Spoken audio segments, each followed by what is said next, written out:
Hai guys, ketemu lagi sama gue, Rizky dari 1%. Dan di video kali ini, gue mau menceritakan pengalaman hidup gue sendiri. Tapi ini adalah sebuah masalah ya, yang menurut gue tuh kayaknya udah menjangkiti miliaran manusia di dunia ini deh. Jadi basically video ini, video yang kalian tonton sekarang, ini jadwal tayangnya tuh adalah hari Selasa, tanggal 15 Juni 2021. Dan lu tahu kapan gue rekaman? Hari Senin, tanggal 14 Juni 2021. Jam berapa sekarang? Jam setengah 10 malam. Wow, editor gue besok pasti marah-marah sama gue. Kak, kenapa ini menjelang deadline baru direkam gitu? Dan basically, ya itu yang bakal gue jelasin sih. Kenapa sih kita nunda-nunda pekerjaan gitu? Sampai pas mau deadline baru panik segala macam. Pas sebelum-sebelumnya, padahal ya ini konten video ini tuh gue udah dikasih pointernya kayak dari minggu lalu gitu ya. Cuman rebahan aja anaknya gitu. Baru sekarang rekamannya. Mulut Anda kotor.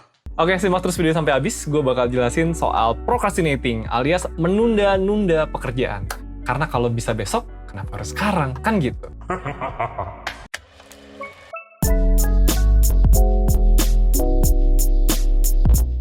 Oke, kita mulai dari hal paling dasar dulu. Hari ini, gue akan ditemenin sama dua orang teman gue. Pertama adalah, kita sebut saya si pilot. Dan kita sebut aja si monyet. Mau monyet lu dasarnya diem aja. Tos dulu. Nah, oke. Gue akan ceritakan kenapa gue butuh dua orang teman ini. Tapi basically hari ini gue bakal mau ngangkat topik procrastinating ini, topik menunda-nunda ini dari kacamata neurologi, yang which is adalah sebuah ilmu yang pelajari otak kita tuh isinya apa aja gitu ya. Nah, pertama-tama gitu. Jadi kita harus paham dulu bahwa di otak kita itu tidak selalu selaras antara apa yang dilakukan dan apa yang diinginkan. Karena kadang-kadang yang kita inginkan pun lebih dari satu. Nah, gue kasih contoh gampang. Buat kalian yang pingin diet gitu misalnya ya. Sering kan, anak zaman sekarang kan, wah umur segini udah pada obesitas gitu. Wah, gue pingin diet gitu. Otak lu kan yang bilang pingin diet. Tapi pada akhirnya, kayaknya makan enak ya gitu. Kayaknya nyemil dikit enak ya gitu. Yang pingin makan siapa? Otak lu juga gitu kan. Yang memberikan impuls buat pingin makan tuh otak lu juga. Tapi yang pingin diet, otak lu juga gitu kan. Artinya dalam saat yang sama sebetulnya ada bagian-bagian tertentu di otak lu yang punya impuls hal-hal kayak gitu. Pingin makan deh, pingin rebahan deh. Sementara ada bagian otak yang, oh gue harus diet biar kurus. Nah, itu adalah hal-hal yang direpresentasikan sama si dua makhluk satu ini nih. Dua makhluk ini nih. Nah, ini si pilot nih. Ini ceritanya di otak kita adalah sebuah bagian namanya prefrontal cortex. Atau biasa disebut sebagai pemegang eksekutif function dari otak. Fungsi eksekutif, lu tau lah ya fungsi eksekutif. Kalau di negara itu adalah presiden sama menteri-menterinya, kabinet. Nah, ini adalah kabinet nih di otak lu nih. Yang kerjanya adalah melaksanakan segala sesuatu dengan baik dan benar. Seharusnya. Seharusnya. Kadang-kadang kagak bener juga eksekutif function kita gitu. Nah, berikutnya si monyet ini adalah limbic system. Limbic system ini adalah bagian otak kita yang lebih banyak ngurusin hal-hal yang lebih basic, lebih sederhana buat kelangsungan hidup kita. Jadi itu berkaitan banget sama survival, berkaitan banget sama rasa takut, rasa senang, pokoknya syarat banget sama emosi gitu.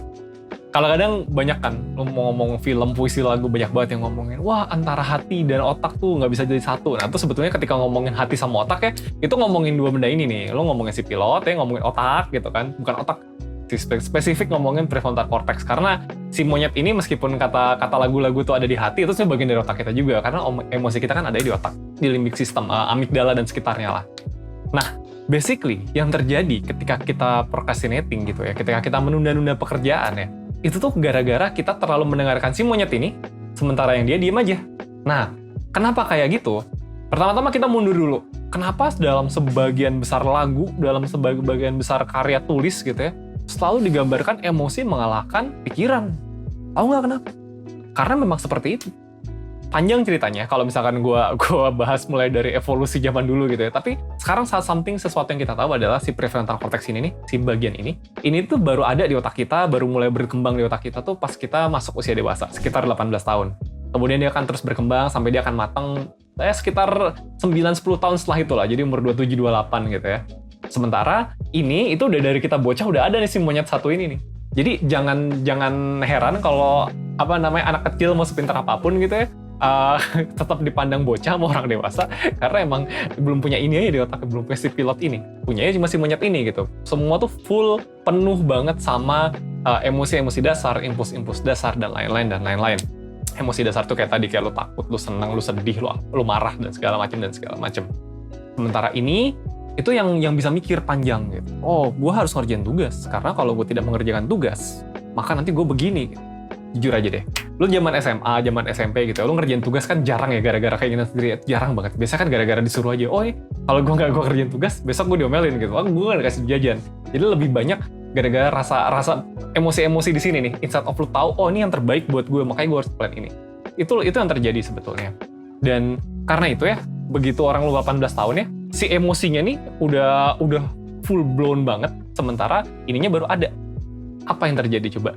Masih junior kan? Jadi pas lu masuk usia 18 tahun, ini masih junior banget ini, masih junior banget, anak baru lahir gitu di otak lo. Yang ini udah senior, udah bertahun-tahun dia nguasain otak lo. Gitu. Apa yang terjadi ketika ada junior, kemudian seniornya ngerasa juniornya nggak cocok sama dia? Ya dibully lah, juniornya kagak boleh berkembang. Udah lu diem aja di situ. Gua yang kontrol. Jadi kalau misalkan ada orang bilang, gue tuh dari kecil emang gue lebih mendengarkan emosi gue gitu dibandingkan logika gue. Lah kagak heran, pas kecil logikanya belum jalan. Emang tenang aja gitu, udah pasti emosi lo yang kontrol lo. Pertanyaannya adalah ketika lo masuk usia dewasa, apakah powernya berubah? Karena tadi nih, ini junior nih, baru ada belakangan. Nah, gimana caranya supaya dia bisa berkembang, supaya hidup lu tuh bisa bener gitu ya. Jadi lu tidak terlalu mengikuti perasaan kayak tadi ya, gue kayak gini gara-gara gue takut, gue kayak gini gara-gara gue ini, gue pengen senang aja, gue pengen ini aja. Caranya adalah yang ini harus dijagain. Iya dong. Kalau yang ini kagak dijagain ya, dia mau dengerin, si junior ini kagak berkembang. Sampai tua lu segitu-segitu aja. Nah, apalagi buat kalian nih yang sekarang udah mulai mendekati masa-masa akhir perkembangan prefrontal cortex ya. Terus habis itu kan masih fokusnya ke dia doang ya. Waduh, bahaya men. Nah, sekarang gue balik ke masalah awal gitu. Apa sih kenapa menunda-nunda tuh ada hubungannya sama dua makhluk ini? Jawabannya simpel sih. Karena mengerjakan sesuatu kan nggak enak ya. Lo actually harus berusaha. Sementara rebahan kan enak. Rebahan kan enak. Tinggal rebahan gitu. Mikir, bengong. Lo scrolling sosial media gitu kan enak ya sebetulnya kan. Itu adalah hal-hal yang sangat di-encourage sama si monyet ini. Wah, kerjaan tugas kan capek. Rebahan kan enak. Kita rebahan aja yuk gitu. Wah, diet kan sakit perut nanti. Es krim enak coy, beli es krim yuk. Terus ya udah, jadi nggak kerja kan. Jadi ya udah, kita rebahan aja dulu. Kita makan es krim aja dulu. Tapi apa yang terjadi ketika deadline? Ketika deadline, yang terjadi adalah dia lagi yang berkuasa. Kenapa? Ya kayak sekarang gue nih. Kalau kemarin-kemarin kan gue mikir, kayaknya nanti gue masih punya waktu buat mikir supaya video gue lebih bagus gitu deh. Terus habis itu pas udah deadline kan, loh ini kalau gue nggak rekaman secepatnya, kalau gue nggak bikin strip secepatnya, maka besok 1% nggak ngupload konten anjir. Gimana anjir? Nah, apa di situ yang muncul? Fear, rasa takut, rasa panik. Dia lagi gitu. Jadi sebagian besar hidup kita itu kalau bukan emang diseriusin supaya oke, gue harus lurus, gue harus ngikutin apa kata si pilot ini, prefrontal cortex gue, kita tuh bakal lari ke dia lagi. Dan dia kan maunya tadi ya.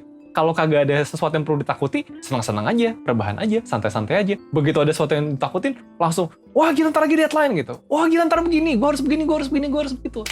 Gitu guys. Jadi in a way, cara supaya lo tidak menunda-nunda lagi adalah supaya kalau urusan kerjaan, jangan dengerin si monyet ini, dengerin si pilot ini. Masalahnya, kalau pilot lo masih kerdil, masih bocah, karena kagak pernah lo jagain selama ini, lo biarkan hidup lo terkontrol sama si monyet ini, masih goblok. Jadi, apa? Harus diajarin biar pintar, oke? Nah, gimana cara kita ngajarin supaya si pilot ini jadi pintar gitu kan? Sebetulnya ada satu istilah yang belakangan populer banget yang itu sangat-sangat relevan gitu. Yaitu apa? Yaitu mindfulness. Kenapa begitu? Dari katanya aja, mind tuh pikiran gitu kan. Mindful itu adalah kita tuh benar-benar memaksimalkan pikiran kita. Kita tuh berpikir secara full. Artinya apa? Artinya kita tuh pakai dia, bukan dia. Nah, itu adalah salah satu caranya. Basically, orang-orang kadang bilang, oh mindfulness sama overthinking kan sama aja, lu mikir-mikir kesana kemari. Padahal enggak. Mindfulness itu adalah sebuah usaha untuk lo bisa mengontrol pikiran dan perasaan lo. Gimana caranya mindfulness? Simple kok. Dengerin apa isi pikiran lo dari mana? Dari dia. Nah, dengerin apa kata dia, kayak gitu kan. Dengerin apa kata dia yang bilang, kalau lo ngerjain baru menjelang deadline, nanti lo akan panik sendiri gitu. Jadi kerjaannya dicicil dari sekarang. Dengerin kata-kata dia. Itu datangnya dari mana? Simple, dengan cara mindful aja. 1% udah bikin banyak banget konten soal mindfulness. Lo tinggal cek ada playlistnya kayak. Tinggal cek aja mau gimana coba lo meditasi lah, apalah segala macem. Tinggal cobain aja. Tapi yang gue pengen lo pahami hari ini adalah ini semua penunda-nundaan kita itu berawal dari makhluk satu ini. Kenapa kita tetap dengerin dia? Karena sejak dia lahir, sebagian besar dari kita tidak merawat dia nih. Bagian otak kita yang emang berpikir secara rasional. Kita lebih banyak dengerin dia. Makan enak nih. Rebahan enak nih. Oh, panik deadline segala macam, ayo kerja gini, sisanya lupain dulu gitu. Gitu guys. Jadi, melalui video ini, gue pengen bilang bahwa ketika yang namanya emosi sama logika, yang menang itu defaultnya adalah emosi. Semua orang begitu. Lo mau bilang, oh gue nih orangnya emang emosional banget gitu.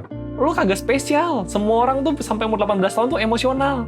Bedanya adalah setelah 18 tahun gitu kan, ada yang merawat logikanya, ada yang kagak. Nah, apakah lo akan menjadi orang-orang yang bisa menggunakan otak lo secara penuh, atau lo mau terjebak dalam lingkaran monyet satu ini sampai lo tua? Pilihan ada di tangan lo. Ya? Oke. Sekian dari gue. Gue cuma pesen kalau misalkan emang ternyata hal kayak gitu, ini ternyata relevan banget sama lo gitu kan. Lo selama ini belum bisa banyak menggunakan logika lo karena lo masih emosional lah, inilah segala macam. Ya udahlah, cobain buat mindful. Kalau lo nggak bisa mindful sendiri karena ternyata sekarang tuh udah banyak banget isi di kepala lo yang bikin lo overthinking lah, inilah itulah segala macam karena perasaan lo tuh terus-menerus berkecamuk gara-gara si monyet ini dan si pilot ini jangan lo dengerin. Lo mentoring aja deh 1% deh. Serius gue bisa jamin mentoring 1% kita bisa banget bantuin lo buat mengatasi segala overthinking lo, buat bantu lo buat ngontrol emosi lo si monyet satu ini, dan bantu lo juga buat ngembangin kemampuan lo buat berpikir soal hidup lo sendiri. Yang si ini nih.